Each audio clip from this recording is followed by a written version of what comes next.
قدرت الهی بر آدمی چون آسمان بر زمین غالب است.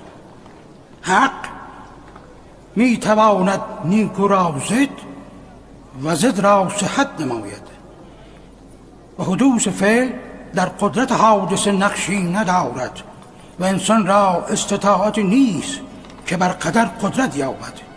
این گیهان روزان بر سبیل خاص وی است، ولی یا شیخ سوالی دارم. کودک در مجلس درس ندیده بودی؟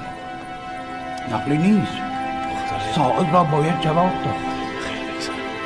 خدا میتواند هر کاری که میخواهد بکند؟ هر چه خواهد، حتی برخلاف اون چه هست؟ روز و شب کنه؟ قطعاً.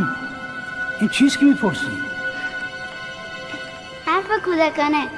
حضرت شیخ، 2 علاوه بر 2 چند میشه؟ قدرت الهی بر این را همه میدانند. خب من طفل بیش نیستم. میشود 4.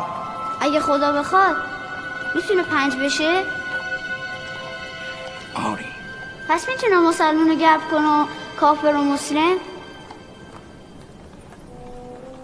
بیشک. بچه پس اگه همش به دست اوست و ما بی اختیاری معابد و فاسق به رأی اوست، پس شما چرا اینجا جمع شدید؟ همه اینها که از جهد و عبادت میگید یک سر بیهوده میشه.